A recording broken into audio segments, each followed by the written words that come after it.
4 days. Who says you can't get enough of a good thing? Okay, forgive me again, but I hurt my shoulder playing football with my 6-year-old son, so. What we want to do today, and this is a follow-on from the meeting from the meeting of last week, you said at the end of last week, is firstly give everybody an update on where we are, and secondly, there were some questions last week, could we meet or speak with some of our crews? So we said yes we will, subject to the crews actually wanting to speak to you guys.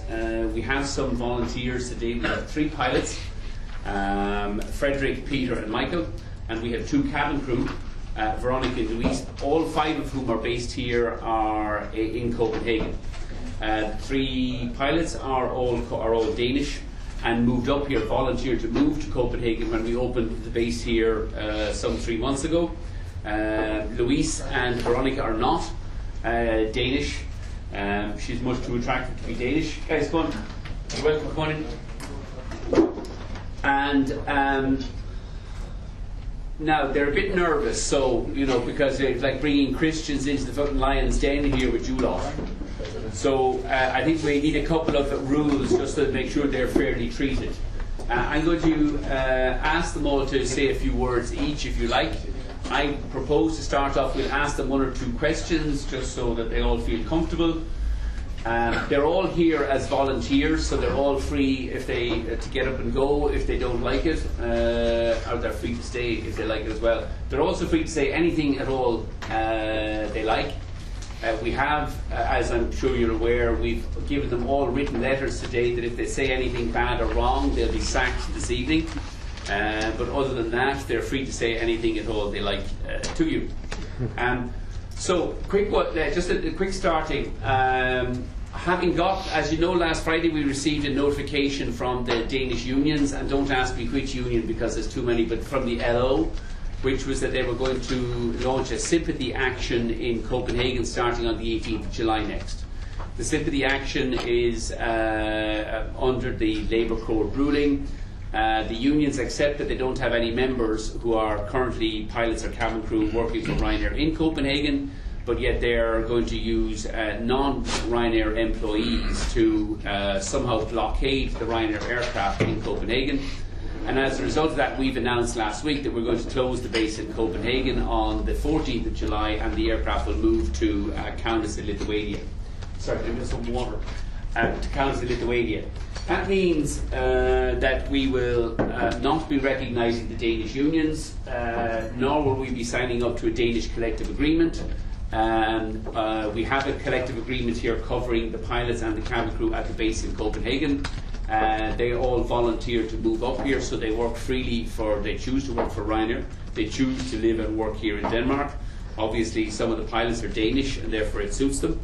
And the only impact, therefore, of the actions of the Danish unions will be to see the jobs of these ladies and gentlemen exported outside of Denmark, disrupting not just their lives but their families' lives as well.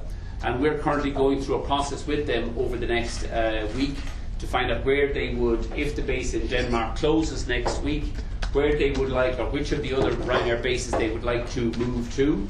Or where they would like to see to be moved to, and we will try to accommodate those choices. In a last-ditch attempt on our part to get the Danish unions to see sense, we wrote to them yesterday asking them to withdraw the notice of the sympathy strike action on the 18th of July. We said if they confirm that they won't go ahead with the sympathy action on the 18th of July, we will reverse the base closure next Thursday, and therefore the Ryanair base in Copenhagen will continue. The jobs of these pilots and cabin crew will continue here in Copenhagen, which is where they want to be, and we will continue to create jobs for pilots and cabin crew in Copenhagen, even as other Scandinavian airlines, most recently Norwegian, announced that they're going to cut the jobs for, I think, 32 pilots this winter, cut their jobs and everything else. So we've given you a press release with that further update. We've also, at the back of the press release, included the letters that we've sent to the Danish unions, the LO, asking them to withdraw the secondary strike. in which case the Ryanair jobs in Copenhagen can be preserved. And we got a letter yesterday from John Dybart from the Service for Bundet, I'm not quite sure how you pronounce it, inviting us to a meeting. We tried to arrange the meeting today for 2 o'clock after today's press conference, but unfortunately they couldn't make the 2 o'clock meeting today. So we've rescheduled a meeting in Copenhagen Airport tomorrow morning for 11 o'clock, just so that we ensure that we have left no stone unturned to try to keep the base in Copenhagen and prevent the jobs of these ladies and gentlemen, or boys and girls, being exported outside of Denmark to somewhere else. That's really all I have to say on my behalf. What I was going to suggest then is, just so I make it easy and give them an introduction, is I'm going to ask each of the pilots and the camera crew just to introduce themselves, maybe with their name, how long they've worked for Ryanair, what they do in Ryanair, how long they've worked for Ryanair, and where they were working before they moved to Copenhagen here in March. So, can I start with saying, Frederick, are you happy to start? Or sorry, Peter even. Alright, my name is Peter. I've been with Ryanair for the last 10 years. And I've been based across Europe. Last 3 years in Finland. And I got transferred to Copenhagen since 1st of June. Why did you want to transfer to Copenhagen? Because I got my family here in Copenhagen. Family, okay. Yeah. So, very good. Yeah. Frederick? Yeah, I've been with Ryanair in 7 years. 7 years, I think, so much, and me too. Yeah, I've been around Europe. Lucky enough to get back home to Denmark. That's what I've been doing, and now in Copenhagen since June. Okay, Luis, who's cabin crew, obviously he's much too pretty to be a pilot. I'll try my best. One day. I'm Luis. I've been working for Ryanair since the last 6 years. Of course, like these guys all across Europe. I was based in Jutland. We came to Denmark 3 years ago. Me and Veronica actually we met there, and since then we are together. And 3 months ago we decided, well, let's go for a little bit of excitement and open new bodies and experience life in the city. So here we are. And where were you based before you moved to Copenhagen? So before moving to Copenhagen, I was in Billund. In Billund, oh, okay. I did actually first flight. What's your nationality? I didn't get that. Yeah, sorry, national. Well, Please. I'm Portuguese. Very good. And my wife is Slovakian. There you go. Veronica? I've been a Ryanair since 2010, so it's coming up to 10 years this September. And I started in Stansted, London. I didn't like the weather, so I decided to come to Denmark, and imagine my disappointment about that. But yeah, we came to Billund like everybody else. We opened Billund, stayed there for the last 3 years, and then decided to move up to a bigger town. Copenhagen it is. And that's it. Great. Michael? Well, I'm Danish. I'm Erfo. I've been in Ryanair for 1 year now. I was based in Porto before, when Ryanair offered the opportunity to move to Copenhagen. I was the first to apply, and luckily they gave me the chance to move here. I had planned to stay here and proceed with my career in Ryanair, upgrade as my captains, and stay here for the rest of my life. That's the plan. Okay, thank you for that. Can I maybe run a few other simple questions and let somebody else apply for it. Maybe one of the pilots could answer. I'll try and do some of the kind of the leading questions first. So, are you on low pay, and are you bullied and intimidated on a daily basis? And remember, we're recording your answers here, so. You want me to be frank? Yeah, absolutely.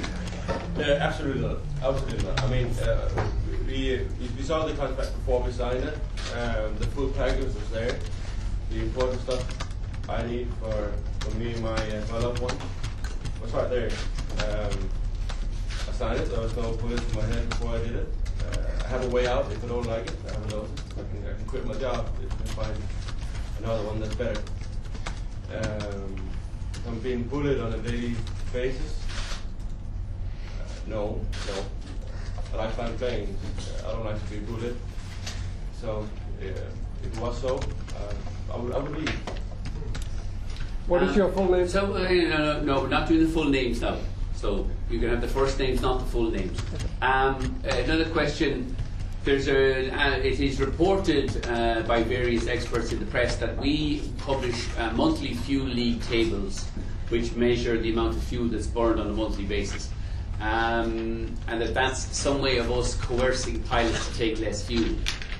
So two other questions. One, have you ever taken less fuel because you feel you'll be, I don't know, bullied, or we'll follow up afterwards and ask you why you took less fuel? And another question that comes up frequently, and maybe one of the cabin crew might answer this, is in your contracts there's some kind of provision that says you don't get paid if you go sick. Are you frightened to go sick? Have you ever gone sick? And how did you get paid when you went sick in Ryanair? So maybe we do the fuel table first. Yeah. Peter, you want to answer that one? I can do that. Well, when it comes to fuel, there's been a lot of stuff, rumors in the media that we're not allowed to take a certain amount of fuel. But actually what we do, if the weather's nice, we go normal fuel. If there's a weather issue or some kind of delays into Copenhagen, we go extra fuel, and that's it. And we don't need anything from the management, anything about taking extra fuel. And same with the fuel leak. And it's not like we're being intimidated if we're at the bottom of the fuel leak. It's just kind of an internal thing. So there's absolutely no harassment of colleagues from management going extra fuel in the fuel leak. I don't know how it is. You see the fuel over there. It is an internal thing, but I mean, you are an accountant yourself there, right? So you wanted the numbers to match. The numbers are not matching. We need to figure out why. I think the possible way out of it there is you can figure out why we're burning more fuel, or you can decrease that extra fuel burn instead of wasting it out there. It's good for the economy, but it's also good for for the environment, even, like, So you want to figure out why we're burning more if we are doing so. Okay. Anybody ever gone sick in Ryanair, or anybody ever been too frightened either by losing money or something else to not call in? Have you ever flown when you didn't feel you were able to fly? It never happened to us. Actually, last year Luis was out for a month and a half and got a salary denied it, actually, while I was working. So. What? Yeah, I was working as a junior at that point, so I was doing all his flights. Yeah, that's what he thinks. You'll learn. But yeah. Anybody? What is it? Let me ask another question. What is it that you? What is the thing you like least about working for Ryanair? Answer honestly. What's the thing that annoys you most about working for Ryanair? And we'll ask everybody to see if they can come up with an answer. Peter, what do you like least working for Ryanair, apart from the chief executive? Well, the least thing now, I have to move a base. So, yeah. To be honest, for me, what I like is, like, I'm home every day, work 5 days, 4 days off. I know it's not the least thing I'm talking about now. 5 days work, 4 days off. I'm home every single day with the family, and that's quite important to me. And what I like least, what the thing like now, we have to move base. Okay. Frederick? I think we come from the same mold here, me and Peter. I'm here for the same thing. I know why I like to be here. I would much rather be out flying today than sitting here talking about a possible Copenhagen-based culture. So for me, that is a stress point in Ryanair, that we are, in some terms, some years, we are operating more to the boundaries than other companies, so therefore we are more susceptible for public opinion, press storms or whatever it is. So that's why we live today. Okay, Luis.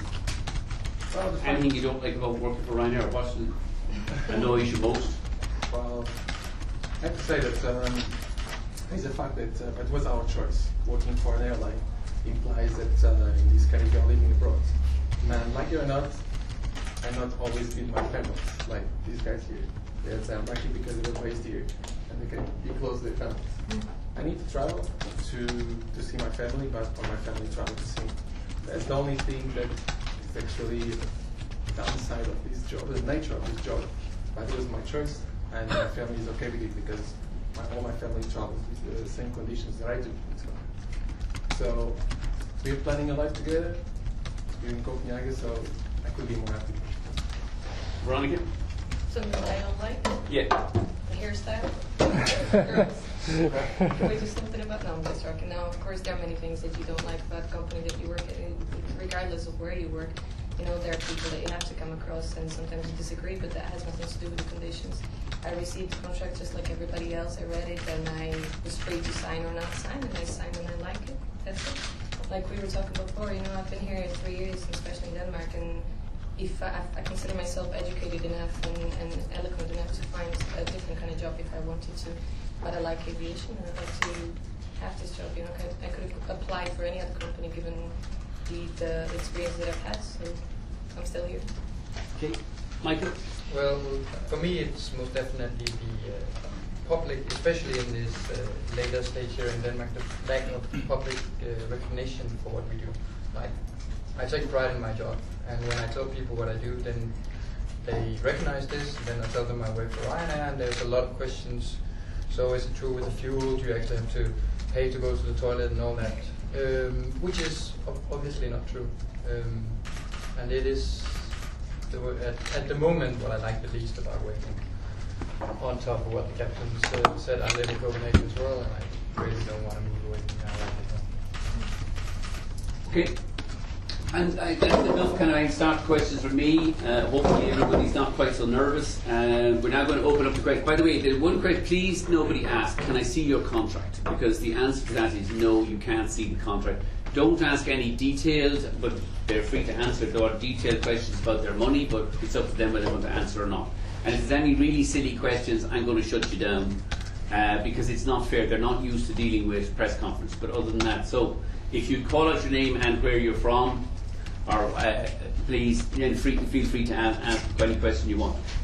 My name is Andreas Poe. I'm from Danish Aviation Media again.dk. I would just like to know why are you coming here today? What is the message that you want to send to the Danes and to the Danish Union? Anybody want to answer? Well, personally for me, I'm hoping for the base to stay open, reopen. At the moment, it's officially it's going to close on the 14th or 15th of July. So, of course, I'm hoping for it to reopen at some stage by giving our message now about the conditions we have. But why not move to places in Southern Europe where the weather is better and the living costs are lower? Yeah, but I've been here 10 years. I've been living in Spain and Italy, and where I had the family with me. Now we decided to move back home, first to Billund and now Copenhagen. And the daughter is going to kindergarten school, so for me it's Copenhagen, or Denmark. So, yeah. Michael, do you want to say? Well, yeah, Copenhagen is my hometown. It's where I like to live. I'm consider myself I'm a Dane, and I like being here. I like to stay here and contribute to the society here. And I want to let everybody know that we are also Danish people. We're Danish and people from southern Sweden working here. And we're not coming from somewhere else and involving ourselves in dumping salaries or anything. I'm very happy with what I get paid in salary in this place, and I just wanted everybody to know that it's not people from outside dumping salaries coming here. And it's not all about money, it's also about the life value, being home every day. That's kind of important to being present with small kids, And I don't think you can find any other airline in Scandinavia or in Denmark where you can be home every day. You can calculate if we have our Christmas off next year. You can say plan ahead. Yeah. My name is Mikkel Jonsen, I'm with TV2. I've got a question for both pilots and cabin crew. In Denmark we hear that you are paid by the block hour. The question is, how much is your guaranteed salary per year or per month or however you do it? Do you have a minimum wage or a minimum salary? Yes. We're all on Ryanair contracts here, so we get a permanent basic salary, whether you fly or not, and then you get like the 8 of per diems per block hour, which is normal to any other airline. What are the size of the salary? The size of It's up to you whether you want to answer that or not. Or yeah, well, it's individual, but from my point of view, it's better than any other area out of Copenhagen. So, without going into The same work for us. Of course, we got to know some colleagues from other airlines. And from our surprise, after hearing all these news, we realized that our salary is the same or even better than most airlines. All the airlines that you guys here in the media have been talking. And we are the ones when you're walking in the airport smiling, and people actually when you're flying every single day, and you can vouch for what I'm saying.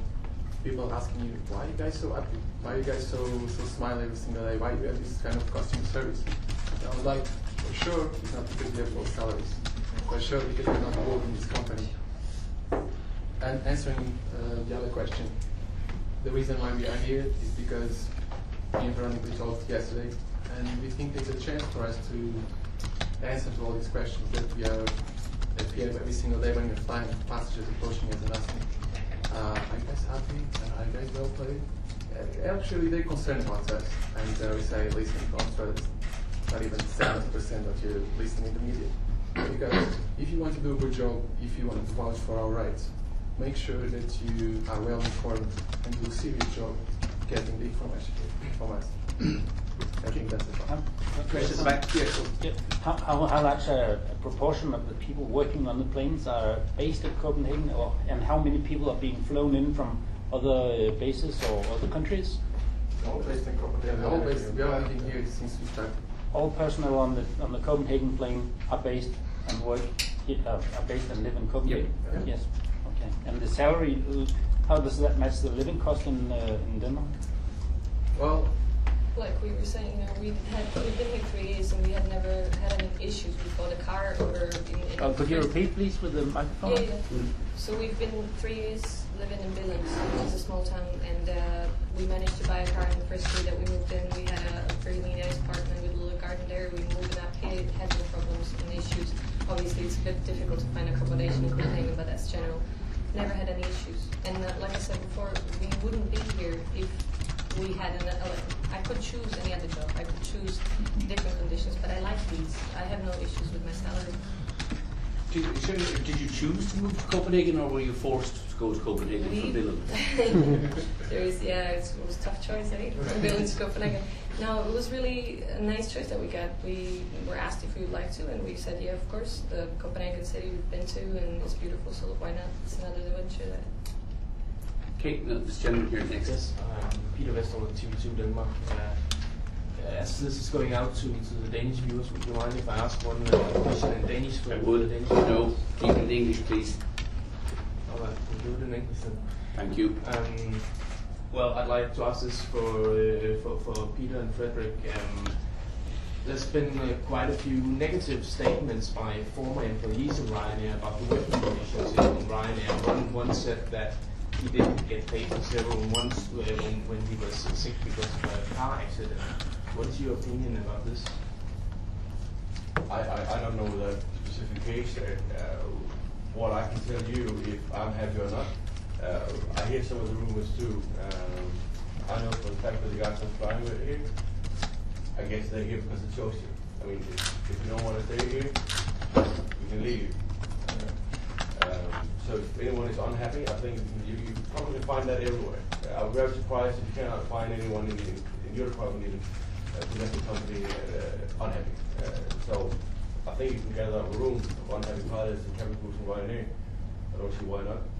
I can just say that I'm happy to stay here. And the contract we have, you get salary and money if you're sick. Yeah. You know, Very, like any Danish employer, you know. So you can't recognize this?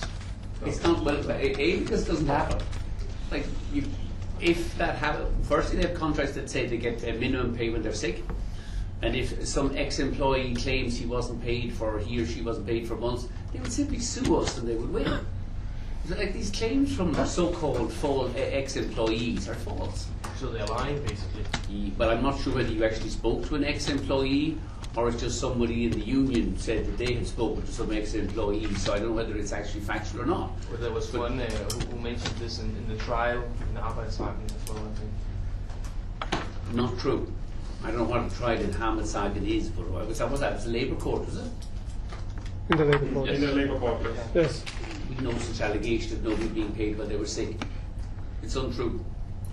Sorry, next question. Yeah? Yeah, Bertil Froland from the newspaper Finance. Two questions, one for the Danish pilots and one for you, Michael. Sure. First of all, do you guys feel any inclination to support the kind of like the Danish union system? Don't you feel that you should be a part of the same system that all of your flying colleagues are? And I know you heard it before, Michael, but can you answer again?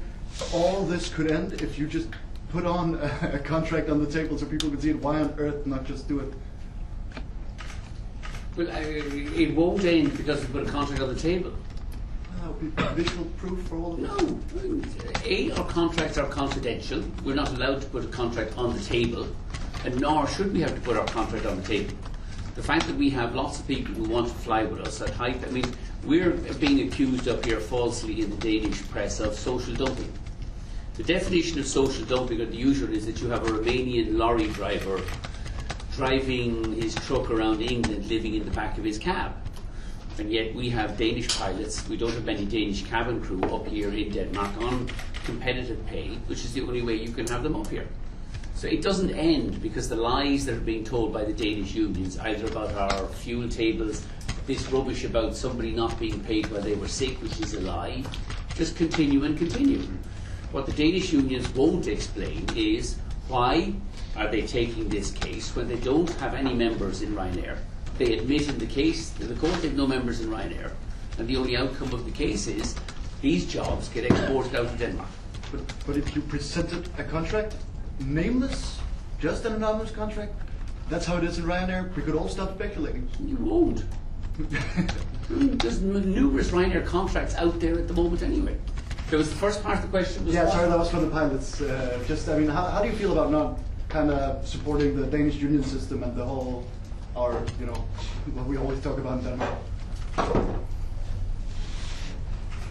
Well, as I said before there, if my contractor was having very, very bad conditions, me being a Danish guy, knowing the Danish model and how we can proceed by having help from the unions, yeah, probably I think it's better worth fighting me. Having seen my contract and decide what is important for me and what is not important for me, working terms and conditions, working hours, how often am I home in my own bed, how often can I say hey to my daughter in the morning, and what comes into my bank account. If those numbers are compatible, or in many cases better than what I can find elsewhere, then I don't feel the need for the battle. Of course, I'd like to be paid double. That would always be nice. But please close your eyes for this one here and here. But say what you want. I have to look elsewhere from Ryanair to see what is out there. What is the normal pay rate? What is the normal off-day rate? What is the scheduling? And the package I've been able to find, we are very much compatible. We do have an agreement. I was saying we do have an agreement, just a collective Irish agreement with Ryanair, just not a Danish one. Okay, gentleman green shirt. Yeah, Michael Lund from Danish Broadcasting Corporation. Question for the cabin crew. I just need to be sure you're working on Ryanair contracts, right? Mm-hmm. But it's a fact that a lot of your colleagues is working on crewing contracts. True. Not here in Copenhagen. No, but in general, more than half of all Ryanair cabin crew is working in crewing or other recruitment agencies. And the terms and conditions of those contracts is not the same as your terms and conditions. Isn't that a fact? That's true. But I mean, they can't answer that, but the answer to that is true. But they also worse, the conditions there. No, they're you different. mentioned, for instance, that you're getting paid when you're sick. The contracts we've seen, that's not included in the cooling contract. I can't tell you what contracts you've seen. There's a number of different variations to those contracts. Look, I've explained that's the important thing here. It's not the important thing here. No, sorry. The only contracts the public has seen are contracts from crewing. With respect, the important thing here is you're asking about a crewing contract, and none of the cabin crew at the base in Copenhagen that's about to be closed next week because of Danish union what cases. What about Finland base? Are they also on Ryanair contracts? Most are on Ryanair contracts. But there are also some on crewing contracts. Yeah, that's true. But Billund is that not means presently in- being, sorry, Billund is not being closed next week. That's Copenhagen is being closed next week. The And thing none is- of them are on crew-link contracts. So we're not here today to deal with crew-link contracts. But on Danish ground, people are working on crew-link contracts. That's a fact, right? That's true. Okay. But not in But doesn't that Copenhagen. mean that the Danish unions do have a point in claiming that they should have a true collective agreement, real collective agreement with you? I don't know what- Nonetheless, how much I you're being don't- paid, I mean... Oh, that's like you don't like the facts here, so we'll move somewhere else. No, Like, I mean, this all is of in the Denmark people- as well. This is Yes, on all Danish of the soil. people, I know, but it's on European soil actually, but the last time we checked. Everybody in Billund is covered by a collective agreement, whether they work for crew-link or a crew-link contract or a Ryanair contract. I've gone through this before. Generally, the crew-link contracts tend to be the number 3s and 4s or the junior cabin crew, and as they become number 1s, they get permanent Ryanair contracts. But it's the fact that the people you have brought here is working on the good conditions. They're the lucky employees in Ryanair. No. Isn't that the truth? No. The But truth please is- let them well- answer. Let them answer, Michael. Well, yeah, and can I answer your question before you shut me I down actually again? wanted to get the They're not on questions. crew-link contracts. The people we brought here today are the people who work in Copenhagen, whose jobs are about to be exported outside of Denmark. Yeah, but do they recognize, want to ask them a question? that they are the lucky ones among all your employees? They are the lucky They're employees not. in Ryanair contract. No, they're not. No, they're not. Because But see- their working conditions are better than the people working on crew-link contracts. No, the working conditions of crew-link actually are pretty much the same, but the pay rates are less because they tend to be the 3s and 4s. Okay, so 60% of all your And employees you are had- working on worse That's conditions not- than the people you brought here. Right? No, that's actually not true. They're on the same conditions but lower pay. Yeah. But as you get promoted to being number 2s and 1s, you get to the good pay. Okay, but No, they're not paid for- stop that. We'll come back to you. Yeah, You've had- can I no, ask stop. one No, more question sorry. to the people? No. Have But the you next worked on question. crew-link contracts? They can answer that question. Have you Have been you working worked on on a crew-link contract? Did you start in crew-link? Of course we did. Yeah. And, And how was the conditions there? if you let me answer. Actually, there's a funny situation, like give you a couple. And there was a moment in our careers in Billund, actually, that Veronica was still in the crew-link contract, and I had already the private contract. And like you said, the contracts are quite different, but the pay is not as different because I have a basic salary, and then I have the flight hours on the top. And the flight hours, they are not paid the same as Veronica at that moment when she was paying just for the flight hours. The ratings are a bit higher. So at the moment, there was some months that actually she had a better salary than me because in my roster that month, I had flown a little bit less than Veronica. So at the end of the month, we had approximately the same salary. I guess that's Plus, you were asking if we are covered by any health insurance or anything. If we get money, if we get sick. I was working on a crew-link contract both in England and here in Denmark, in both countries. Unfortunately, I got sick. Never had an issue with money. You just need to know what you're getting yourself into. I've never been, having to claim hundreds of euros because I was a week or two sick. That's not the case, simply. And if you don't know, if you really are sick for a month and a half, obviously there is a certain paperwork. But it's everywhere. You have to be knowledgeable enough to be able to get to those things.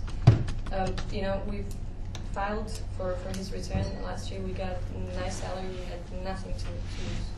Okay. Stop you. We come back to you. You've had enough questions now. Yes. My name is Ivar Andersen. I'm from Avisen DK. I would like to ask the crew, the cabin crew, could you give us an idea about what is the lowest pay you're getting a month and an average pay a month? It depends if I'm working or if I'm just taking my unpaid vacation. If obviously it says in the word, if it's an unpaid leave, then I'm going traveling around the world and they're not going to pay me for it. But otherwise, it's just individual, depends. But you'd be saying up to 15,000 No, euros. we're not having detailed questions on what's your pay. No, we've already covered that off. You know what the pay is. Yes, next question. In what country are you paying tax? And did you start off on Brookfield contracts with your own personal company working for Brookfield? Well, I've always been Ryanair contract, so I haven't been a Brookfield. And at the moment you pay Irish tax and Danish tax. Den her sambeskatningsaftale. Yeah, you have the double taxation agreement. So first you pay in Ireland and different you pay in Denmark. And the reason we covered that last week is because under Irish law they have to start, because they're flying Irish airplanes, they must pay the tax in Ireland first and then get an offset against Danish tax. Yes, the next question, done back. Yes, the unions would say they're actually fighting for you guys. seem like you really appreciate that. Do you have a message for the Danish unions? I guess well. I don't have a specific message for the union per se. The only message I could say is that I'm happy where I am. I think some of the numbers that the unions have, and with all due respect, I mean, we have a lot of pilot crews out there, and they completely understand where they're coming from. You know, they think if we're working with these conditions, it could be less than optimal. So they want to try to help us out. So I think what I can send back is, I'm happy where I am. I see my contract. I signed it on a free will. I'm happy to go if I'm not happy anymore. So I understand the position. Especially those numbers that have been out in the press and the media about what we make, and I've been bullied by the company before I can go into work and then find the pay back and forward. Then I get that point, but this is not the case, so maybe that's the message. Just to follow up on the fuel burn table. Have you guys ever been in the red zone in the bottom of this? Yes, I have. What happened? I received a letter. It was the first time I saw it. I heard the rumors too. You know, I'm getting one of those fuel letters. It was a letter explaining that was in this month I was in Baden-Württemberg. Per definition, that's always going to be the same amount of pilots in the Baden-Württemberg, which is the same amount of pilots here. That month I found myself there, and they asked me to revise if there was something I had done differently during that month there to cause that fuel burn. There was for that one there. I've been in waiting for 45 minutes before we could land at an airport. So that was the situation right there. I didn't feel threatened by it. It was a highlight. That one there, spending more fuel than I was scheduled to do. Why? They didn't claim me for an answer, but it was nice for me to have an answer why that happened.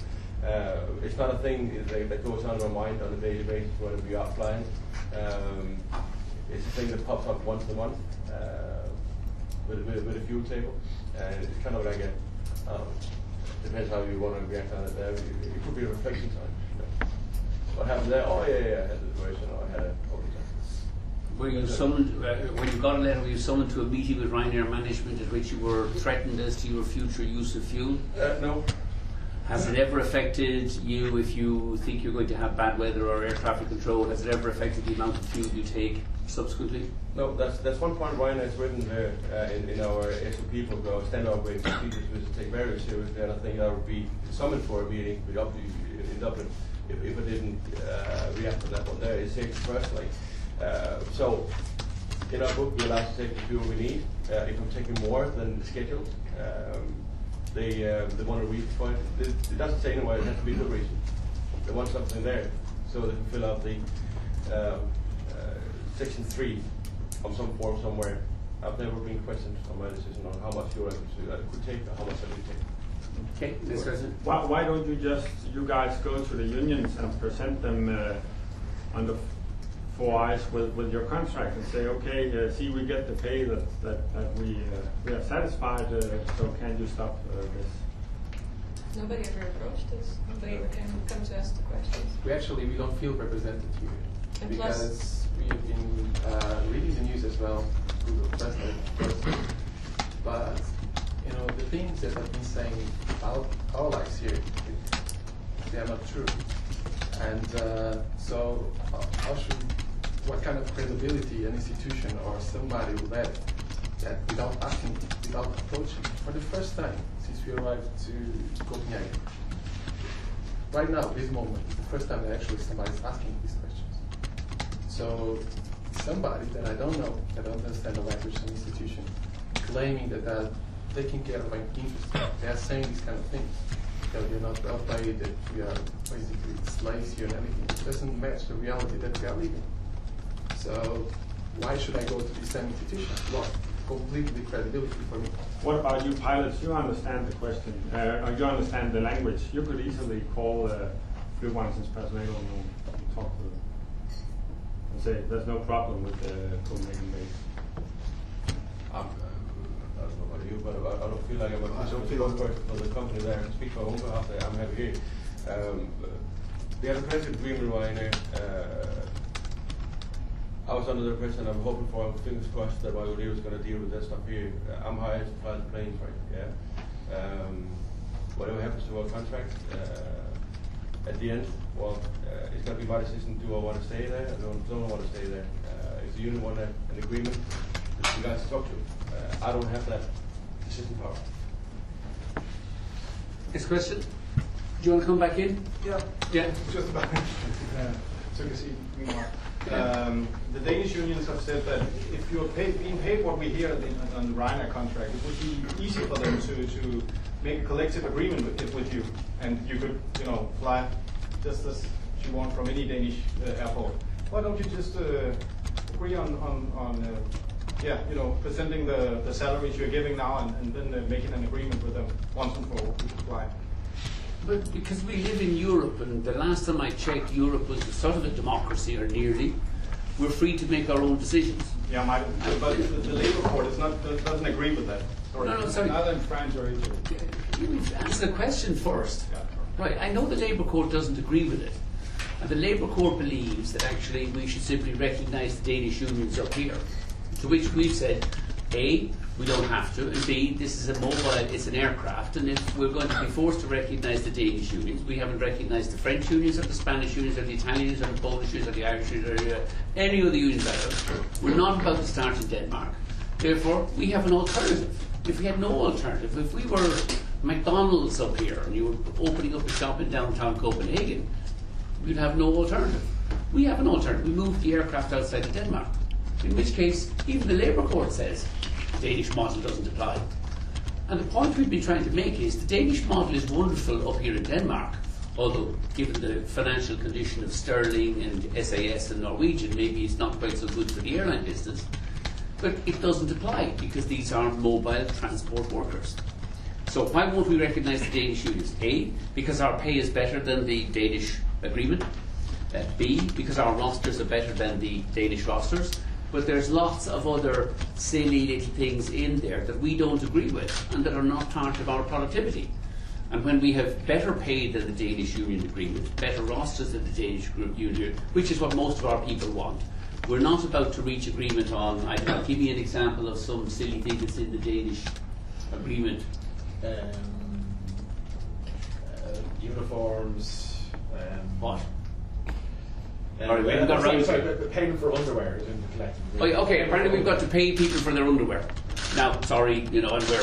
I'm all in favour of underwear, and particularly on females, but we're not about to pay our people for their underwear. I don't think I'd like that either. So there's all these kind of, and this was fine. This Danish collective agreement was fine when SAS had a monopoly of flying to and from Scandinavia, and all the fares were 600, 800 euros, and nobody could afford to fly. Those days have changed. SAS won't survive in the next 10 years with this Danish collective agreement. Norwegian, where does it say in the Danish collective agreement that Norwegian can let go 35 pilots this winter? Doesn't say anything at all. But apparently we should be paying people for their underwear because some Danish union in 1965 agreed with SAS that that's what they would do. So, sorry, no, we won't be recognising the Danish agreement because we have an alternative. The alternative, we simply move the plane out of Denmark, although we desperately don't want to do that, which is why we've agreed to meet the Danish unions to try tomorrow, and we hope we can persuade them to not have a second reaction. I find it very strange that, only in Denmark, and it's one of the few countries, France is the other one in Europe, where we have to recognise the Danish unions to be free to work here. Why is that? In Europe, you're supposed to have free movement of goods and labour. But in Denmark, apparently, you have to recognise the Communist Party or North Korea, just if you want to be able to create jobs up here in Denmark. Google have 2 offices in Denmark. They don't have a Danish collective agreement. Why? Microsoft have 4 offices in Denmark. Why aren't they got a Danish collective agreement? Why aren't they being asked why? You're all using Dell laptops and Microsoft, you all use Google. Nobody asked Google why they're not recognising the precious Danish model. And they employ people here in Denmark. So it seems to be a different rule for Ryanair. And the answer to your question is because we can move the aircraft out of Denmark, keep flying to Copenhagen, but exactly the same routes, that's what we'll do. So the Danish unions will ultimately lose, but the sad reality is that these people's jobs will all get moved outside of Denmark, while the Danish unions continue to lose this argument. But they don't care. They're unions. Yes, sir. Yeah. On Friday, when we had the opportunity to meet O'Leary last time, he said that the crew on the Copenhagen base was considering a lawsuit against the Danish unions. Can you confirm that? They've considered it and decided. I'm not asking you. I'm asking the crew. Yeah, I'm answering the question. They can free their answer as well. They've considered they can't go ahead. The legal advice is they could sue for damages, but they won't be able to take a case against the Labour Court. That's one of the things, because some of us moved here, we really wanted to set up our lives in Copenhagen, and we didn't have a chance, because if you imagine you come to Copenhagen looking for accommodation and paying quite a large deposit, sometimes it's not that easy when you're moving your whole life to a new place. So some of us invested a lot in it, and that's the only reason that I think there was a little bit of a chatter about it. Some of the crew, they lost a lot, not only in money, but especially in families and lives that they already tried to set up here, including us too. Because you rented an apartment, or because we have a car and we would like to stay in Copenhagen, we wanted to continue flying from here. Yes. Also, I've already paid social benefits here for the last 3 years, so for me it made complete sense to stay. Of course, I'm going to be happy to move to another place because it's always an adventure, but you know. For these guys here. Yeah, for most of the... Did you volunteer to come here today, or were you chosen by the communications department? We finished flying yesterday and they picked up the phone and said, would you mind coming? Like, well, we don't really like these things. Cameras and stuff. But, you know, this company has a face. Yeah, this is the face of the company. It's not a logo. It's not like a mean aircraft that comes here. And that people's lives at stake here. And Veronica, regarding the fact that he didn't really want to come here, he decided to come here, not for Michael, I'm sorry, but for these guys here. Their families here, and they would like to have a chance to fly close to the country. That's it. Yes, sir. Jakob from the Danish Broadcasting Corporation. Why are we not allowed to have the crew members' last names? Because they are not comfortable with having their last names. Why? Why not? Because then... Feel free. For the same reason my Facebook account is private. That was exactly what I was going to say. You know, when we came to Denmark to Billund, we were approached, I don't know, maybe some of you or somebody else was actually going door to door knocking and asking questions. And I'm sorry, but I don't believe that would be appreciated. Yeah, I mean, I don't think you'd like that if somebody would come to your door and ask you, like, are you paying for your uniform or for your clothes? Or, I'm sorry, this is something that shouldn't be done on a daily basis. Okay, next question. Yes, sir. Now that you mention it, now that you're here, do you mind answering, do you pay for your own uniforms and ID cards? It's an agreement that you sign in the beginning, and because Ryanair, I think that's what I wanted to say as well in the beginning, we are quite a young company if you look at it. Most of the crew are in their 20s, they start the job and they like moving around, so obviously some of the crew, also regarding closing Copenhagen and Billund in case they do close, they will be excited to go and experience another city. For us it was the same case. Now, I did pay a benefit because some of us are leaving the company within the first year, but after my first year was up, I received money for my uniform instead. So you get the money back? Each month, and over the last 5 years it's been paid 3 or 4 times over that. So it's up to you. If the company is investing in you the first year, and then you decide to leave, they lose money, of course. But if you stay in, then you get the benefit back. So both sides are kind of winning. Which is just explain that. So they pay for their own uniforms, but once you work for the company for 12 months, you get an annual uniform allowance of 450 euros every year. So yes, they pay for their own uniforms, but out of an annual uniform allowance, they get paid every year of 450 euros.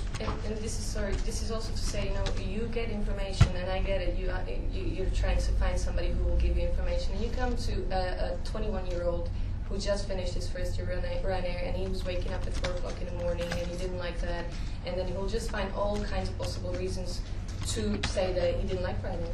But then you get other people who actually sit down and read their contracts, and they understand the conditions, and they say, okay, I don't mind paying the first year because I know that eventually it's going to come back to me one way or the other. Also with the other contracts, you know, you do start on the lower rate or whatever you want to call it. But you are a junior, you need the experience. You don't do the same job as a supervisor. When you're a supervisor, clearly you need to be making different kind of, you have to have a different kind of contract.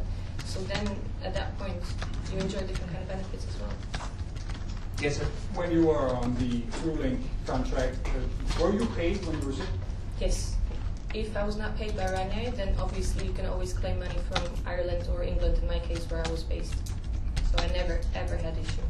You had to with my sick days. You had to claim the money? No, in my case I didn't, because I was sick less than, I don't know, it was 2 weeks or something. So you just got the money automatically? So the first 2 weeks you were paid? I can't remember because it was in 2010 to be honest, but the scheme works on the basis of if there's occasional sickness and there's some limit, I know what this number may be, but up to about 4 weeks of sickness in a year you get paid, and above that you claim directly from the Irish government on it, because you pay, well, it would now be the Danish, because you're paying your social insurance up here. Yes, sir. Yeah. We have about another 3 or 4 minutes, and then we've got to wrap it up. Do you know what bases you will be moved to if the base closes next week? We don't know yet. Is that to you? Well, you can pretty much choose. They have filed, we've asked them, everybody has to file a base request form, so where do you want to go to next if the base closes, and we will try to accommodate those, but there's no guarantee we'll be able to accommodate them all. And where do you want to go? Back to Billund or Copenhagen? yeah, but if the Copenhagen base closed, is it Billund or is it the Canary Islands or? Well, I haven't decided yet, so personally. You see, I'm saying undecided. We were promised that we were giving in any, if there's any possibilities, we're giving priority to go on the route network here. So undecided yet. We still have fingers crossed for Copenhagen.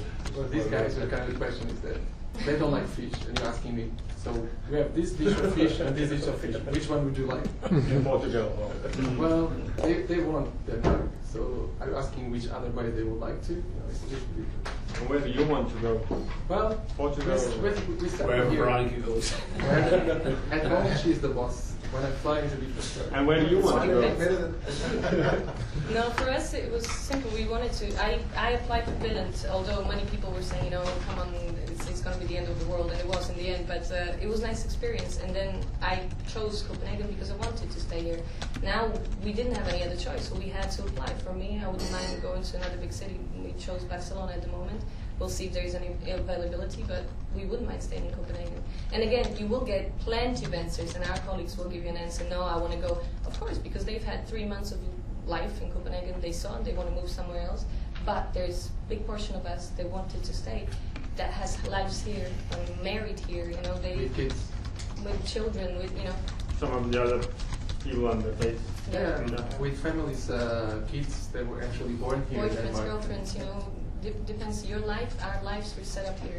Yes, some of the young kids will want to go, but most of us, you know, especially Danish pilots, definitely not. Yes, sir. Yeah, just lastly, mainly for the Danish pilots, were you surprised by this union action? I mean, did you see it coming? Because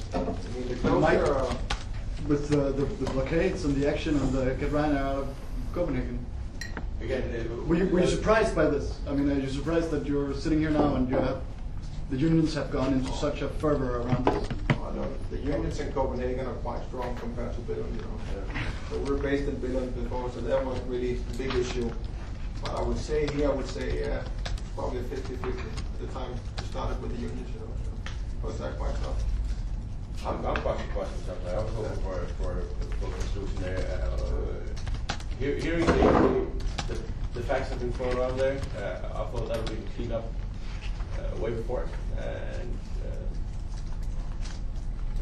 the issue would have been resolved. You know, again, if I was working for €1,000 a month, I would be very happy with the battle. But unfortunately, that's not the case there.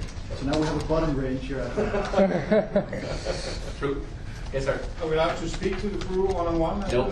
Why not? Because you're not. Why not? Because we don't think that you will necessarily treat them fairly on a one-on-one basis. That's why not. Yes, sir. Working on a cooling contract, you're not guaranteed a minimum wage each month. Isn't that correct? Yes, you are. Yeah. So couldn't that be very difficult living in a Danish city without knowing how much you can make in a winter season, for instance? Why are you asking the same question when you know we don't have any cooling contracts in Copenhagen? But in Billund you have. Yeah, this is not about Billund, it's about Copenhagen. Right. Danish. No, it's not. Sorry, it's about Copenhagen. Why Base not? which is about to close. But the Danish unions have claimed agreements in the whole of Denmark, not only in Look, Copenhagen, but also on. we've had a base in Billund. Billund for 3 years, Yeah. and the Danish unions have made no claims about the base in Billund for 3 years. Yeah. They haven't moved for sympathy strikes in Billund for 3 years. They have haven't. written We've to been- you and asked for a collective agreement. And we've written back and said, go away, thank you, no. And for 3 years, not an issue. For 3 years, we've had a base in Billund. For 3 years, we've had cooling contracts in Billund. It's only now that we have a base in Copenhagen with no cooling contracts in Copenhagen, everybody on good pay, everybody on direct contracts in Copenhagen, they want to close it. Why? And they don't represent, they admit themselves, they don't represent any pilot, any cabin crew in Copenhagen. Who are they actually representing then? I'm just asking the two cooling, or the two They're not cabin croolings. crew who've been working on cooling. Wouldn't that be very difficult living in a Danish city on cooling conditions during the winter? I did, season? and I didn't have an issue. Okay. It's your choice. Like I said before, you sign the conditions and you know what to expect. And obviously, you have the choice of taking the leave, and then you're not getting paid. But any other job has the same, I believe, at least. Yes, in sir. my country. Last question, then we wrap it up. I was just wondering, do you think that the lack of union trouble in Billund is because the employees over there, the union members, are afraid to lose their jobs if you leave Billund? They're not afraid in Copenhagen because, in all respect, Copenhagen may not need Ryanair as much as Billund. Could that be why? I suspect that probably is why. And at the moment, Billund, our base in Billund doesn't threaten SAS as much as our base and our growth in Copenhagen threatens SAS. So yeah, for the Danish unions, even despite they don't represent any pilots or Ryanair pilots or cabin crew, they will blockade our aircraft in Copenhagen. But You sounded very surprised that there had been no trouble in Billund. No, I'm surprised there's trouble in Copenhagen. And remember, we have 2.5 million customers in all of this, who actually, despite Mayor Jensen and all the other crazies who don't want to fly with Ryanair, we have a 94% load factor on our flights to and from Copenhagen.